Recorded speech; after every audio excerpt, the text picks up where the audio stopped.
आज वंचित बहुजन अघाड़ी के माध्यम से मुस्कान का सत्कार आयोजित किए थे। पुलिस कमिश्नर के साथ मैंने खुद बात की थी, उनको आगाह भी कहा था कि एक सोशल प्रोग्राम है। उन्होंने कहा कि एक अच्छा प्रोग्राम है, आपको कोई अड़चन नहीं आएगी, आप अपना प्रोग्राम करिए लेकिन शांतिपूर्वक करिए। और इसलिए औरंगाबाद की जो वंचित बहुजन अघाड़ी की टीम है, उनके साथ भी उनकी बातचीत हुई और कार्यक्रम आयोजित करने की शुरुआत हुई। कल रात को जो है पुलिस ने हम परमिशन नहीं दे सकते करके एक लेटर दे दिया। उस लेटर में वजह उन्होंने बताई नहीं कि हम परमिशन क्यों नहीं दे रहे हैं। इसलिए आज जो है वो हम हाई कोर्ट में इस लेटर के खिलाफ गए। कोर्ट ने उस पर सुनवाई की। पुलिस की तरफ से कहना है कि आईबी का रिपोर्ट है, तो कोर्ट ने कहा कि जो कुछ आपके पास कागजात है वो 22 तारीख तक सबमिट कर लीजिए। 22 को इस पर सुनवाई होगी और हमको उम्मीद है कि इस सोशल प्रोग्राम को जो है वो हाई कोर्ट मंजूरात देगी। 22 की मंजूरात आने के बाद अगली डेट जो है वो हम लोग फाइनल करेंगे। लेकिन आज मैं इतना ही कहूँगा कि महाराष्ट्र की जो अपने आप को सेक्युलर पार्टियां कहते हैं, चाहे कांग्रेस हो, एनसीपी है, आज उनके चरित्र पर एक दाग लग गया, धब्बा लग गया कि एक लड़की जो पढ़ना चाहती है, हिजाब पहन के पढ़ना चाहती है, आगे बढ़ना चाहती है, उसको रोकने की कोशिश हुई।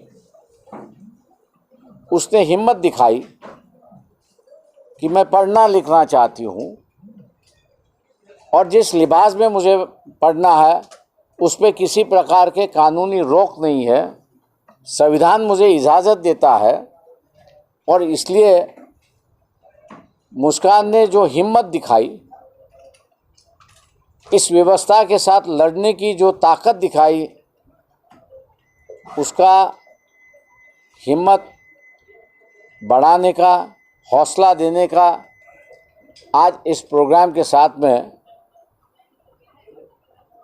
हम लोग अदा करना चाहते थे। लेकिन गलतफहमी की वजह से यहाँ के पुलिस ने उस कार्यक्रम को रोका। हम लोग उम्मीद करते हैं कि 22 तारीख कोर्ट जो है वो फैसला जो है वो हमारे फेवर में देगी और मुस्कान का जो है सत्कार जो है, उसकी हिम्मत और दिलेरपन का जो उसने जो पेश किया है, उसको लोगों के सामने लाके उसका सत्कार करेंगे और 22 तारीख को ही उसकी तारीख हम लोग जाहिर करेंगे। सर, जिस प्रकार से कॉलेज के अंदर एक नारे लगे थे, एक तरफ से लगे थे जय श्री राम, एक तरफ से नारे तकबीर अल्लाह अकबर, तो सर आपको नहीं लगता कि सर एक पवित्र राम के नाम का अपमान हुआ है? मतलब इस संदर्भ को लेकर क्या उनके ऊपर भी कार्रवाई होना चाहिए? आपको नहीं लगता सर? देखिए, किसको जो स्लोगन देना है, स्लोगन देने का अधिकार सबको है। मैं ये समझता हूँ हर धर्म के लोग जो है वो अपना अपना स्लोगन देते हैं। किसी को इन स्लोगन पर एतराज़ करने की मेरे ख्याल से कोई ज़रूरत नहीं है। कोर्ट है, व्यवस्था है, वो इन सब चीज़ों को देखती है और बैलेंस रखने की कामकाज वहाँ पर करती है। सर, इसमें कोई राजकीय षड्यंत्र आपको लगता है कि दूसरी पार्टियां हो, या ऐसा लगता है कि ये प्रोग्राम की वजह से मुस्लिम समाज पूरा वंचित की तरफ उतर सकता था? उसके लिए कोई राजकीय आपको लगता है कि ये स्टैंड लिया गया है? देखिए, मैं इतना ही कहूँगा कि जब कमिश्नर ने हमसे कहा कि भैया हम परमिशन देंगे इसको, आप इस कार्यक्रम करिए, और बाद में उसको कैंसिल करना है, इसका मतलब है कहीं ना कहीं तो भी किसी ना किसी का तो भी इंटरेस्ट हिट हो रहा है, इसलिए उसने ये किया है। मैंने जैसे कहा कि इसमें सबसे बड़ा नुकसान जो है वो एनसीपी और कांग्रेस का हुआ है। सर, जिस प्रकार से बीजेपी ने इसका विरोध किया था, क्या आपको लगता है कि कहने के पर्दे के पीछे कुछ बात है?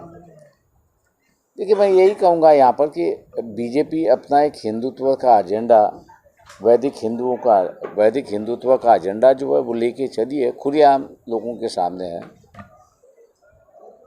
आज दिखाई देता है कि उस एजेंडा के साथ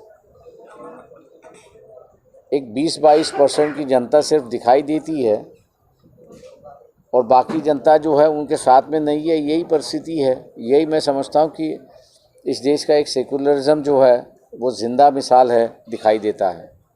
सर, मुस्कान को कर्नाटक पुलिस ने उनके घर में नजरबंद कर दिया है और ऐसे भी चर्चा है कि इसका आरोप वंचित बहुजन आघाड़ी पर लग रहा है। देखिए, आरोप लगाने की बात नहीं है, उसको नज़र कैद नहीं बनाया है। पुलिस ने इतना ही कहा है कि आपको प्रोग्राम में नहीं जा सकती हो, नज़र कैद नहीं है। सर, जिस प्रकार से और ये जो है ये भी इंटरेस्टेड लोग फैला रहे हैं कि जिनको लगता है कि यहाँ दंगा फसाद हो, उस लड़की की हौसले को जाहिर करने के बजाय अपनी रोटियां सेकने की जो बात हो रही है वही ये फैला रहे हैं। सर, आज का प्रोग्राम होना नहीं होना ये तो पुलिस की आपकी बात होगी, मुस्कान की फैमिली से आपकी कोई बात हुई? फारूक अहमद उनसे पूरी तरह से, जावेद जी जो है, कुरैशी जो है, उनके साथ में हमेशा टच में थे। कॉन्फ्रेंस कॉल पर मैंने भी उनसे बातचीत की थी और सब बातें यहाँ की उनको हम लोगों ने समझाई दी थी और वो भी इस बातों से वाकिफ़ है।